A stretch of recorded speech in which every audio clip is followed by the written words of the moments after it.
উত্তর দিতে পারছো না তো? চুপ করে আছো তো? এর মানে যা বোঝার আমার বোঝা হয়ে গেছে। না, আফটার অল তোমার দিদি, সত্যি কথা বললে ভালো লাগবে না শুনতে। কিচ্ছু খারাপ লাগবে না। তুমি যদি সত্যিটা বলতে পারো তাহলে আমরা সত্যিটা শুনতেও পারি। সত্যি বলো না সমুদ্রদা, তুমি কাকুন থেকে ভালোবাসো না? এই কথাটার উত্তর আর কয়েকদিনের মধ্যে তোমরা নিজেরাই জানতে পারবে। ছুটি, তোদেরও সত্যি বলি, তোরাই বা কেন একটা মানুষকে বারবার একই প্রশ্ন করে বিব্রত করছিস? শোন, তোদের আমি এতদিন বলিনি, আজকে একটা কথা বলছি। মানে তোরা যাকে জিজ্ঞেস করছিস সে বলতে পারছে না তো, তাই তার হয়ে আমি বলে দিচ্ছি কথাটা। তোদের সমুদ্রদা আমাকে ভালোবাসে না, ভালোবাসে সায়নী নামের একটা মেয়েকে। হ্যাঁ, আর সেই মেয়েটি আর কদিন বাদে বোধহয় এই বাড়িতে এসে থাকবেও। এরপরে নিশ্চয়ই তোদের সমুদ্রদাকে আমাকে ভালোবাসে কিনা, মানে তোদের দিদিকে ভালোবাসে কিনা, এই প্রশ্নটা করে আর আমাকে ছোট করবি না তোরা।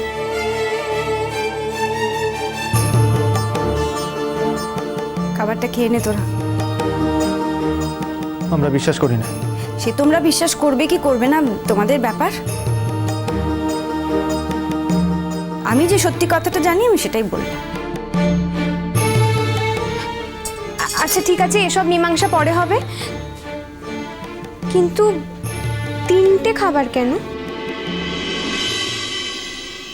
কেন তোরা 3জন খাবি তাই? তার মানে তুমি তো খাওনি, তুমি খাবে না?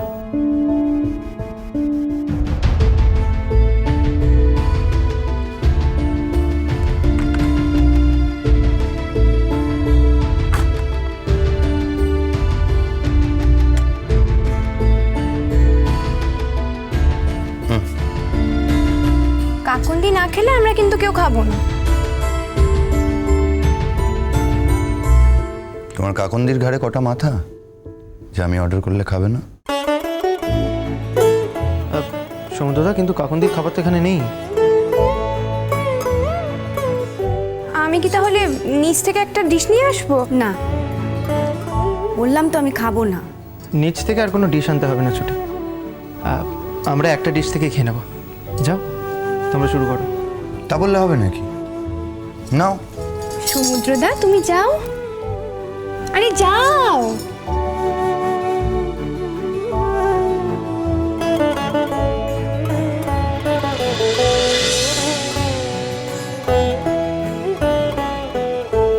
আমি খাবো না। তুমি খাবে না, তোমার ঘাড় খাবে, বললাম না? খেয়ে নাও, কোঅপারেট করো, নাহলে ওদের খাওয়াটাও নষ্ট হবে। আমি কি একা খাবো নাকি? হ্যাঁ করো।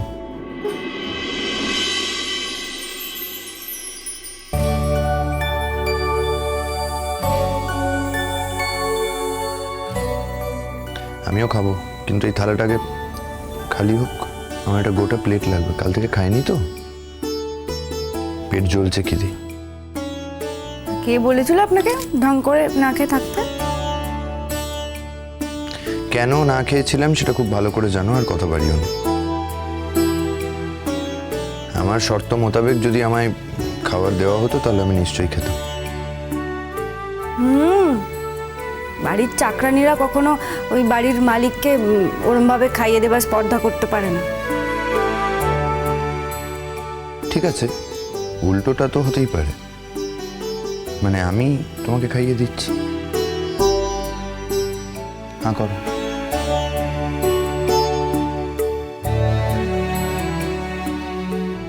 আর একটা কথা, তোমার বোন আর বোনের বরের সামনে বলে রাখছি, এই বাড়ির মালিক আমি নই, কিন্তু তোমার মালিক আমি।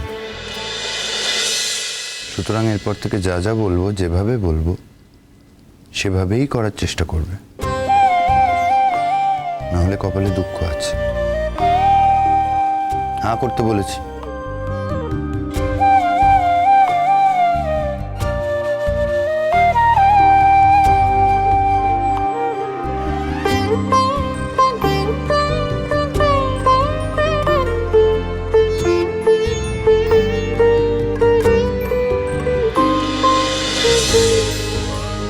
ভাই, আর সারাদিন ধরে কি করলে? আমি কাজ থেকে ফেরার পর সারাদিন কি হলো তোমার খুব জানতে ইচ্ছা করে, তাই না দিদি? জানতে ইচ্ছে করবে নে? তুমি যে সারাদিন শুধু ডাক্তারি করো তা তো নয় খো, কত মানুষের জন্য কাজ করো, কত দুঃখী মেয়ের আশ্রয় তুমি, বললে হবে? তোমার মুখ দিয়ে যখন কথাগুলো শুনি তখন মনে হয় তোমার চোখ দিয়ে জগৎখানাকে দেখছি। ঘরের বাইরে বেরিয়ে কোনোদিনও তো জগৎ দেখিনি কো। সারাদিন শুধু ঘর আর সংসার। আর ঘর কাকে বলতেছি? ওই তো উঠোনখানা, উঠোনের এক কোণে পড়ে থেকেছি আর ওর মধ্যেই জগৎ দেখেছি। না বেরিয়েছি বাইরে, না দেখেছি জীবন। ভগবান শুধু চোখই দিয়েছে, যেন দৃষ্টি দিয়েছেন। দৃষ্টি থাকা সত্ত্বেও অন্ধ হয়ে থেকেছি এতকাল। দিদি, তুমি যেভাবে জীবনটা দেখেছো, কজনই বা সেভাবে জীবনটা দেখেছে বলো? জানো দিদি, আমার মা সারা জীবন কষ্ট পেয়েছে, তাই ছোট থেকে প্রতিজ্ঞা করেছিলাম জীবনে আর কিছু না করে মায়ের জীবনে শান্তি এনে দেব। যখন বড় হয়ে ঘুরে দাঁড়াচ্ছি ঠিক সেই সময় আমার মা আমাকে ফাঁকি দিয়ে চলে গেল। ঈশ্বরের এমনই লীলা, মায়ের জীবনে আমি শান্তি ফিরিয়ে আনতে পারলাম না। এই যে আমি মহিলাদের নিয়ে কাজ করি, আমার মা আমাকে বলতো, বড় হয়ে আর যাই করিস আমার মতো মহিলাদের জন্য কিছু একটা করিস। বেঁচে থাকো বাবা, বেঁচে থাকো। নিজের মায়ের দুঃখ ঘোচাতে পারোনি তো কি হয়েছে ভাই? কত মেয়ের মুখে যে হাসি ফোটাচ্ছ। মা তোমাকে অপর থেকে দু হাত তুলে খুব আশীর্বাদ করছেন, খুব আশীর্বাদ করছেন।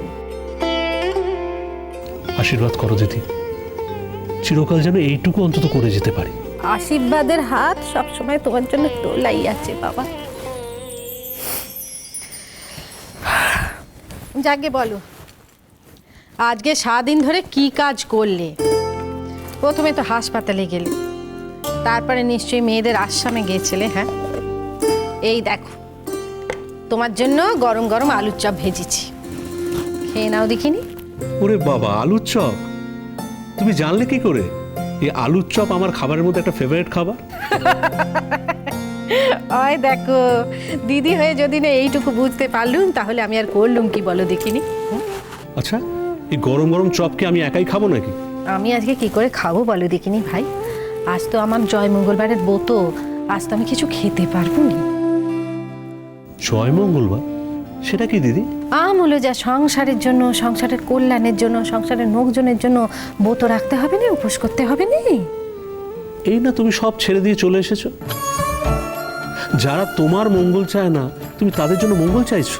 ভাই গো, যার যার কর্ম তার তার কাছে, তারা তাদের কর্ম করেছে, আমি আমার কর্ম করছি।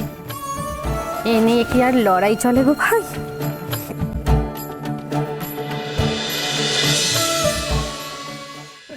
আচ্ছা ঠিক আছে, ঠিক আছে। ওই দেখ,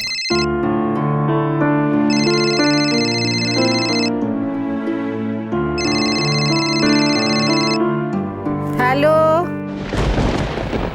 কার গলা? এই গলা কার? এই গলা তো রাধার ছাড়া অন্য কারোর হতে পারে না।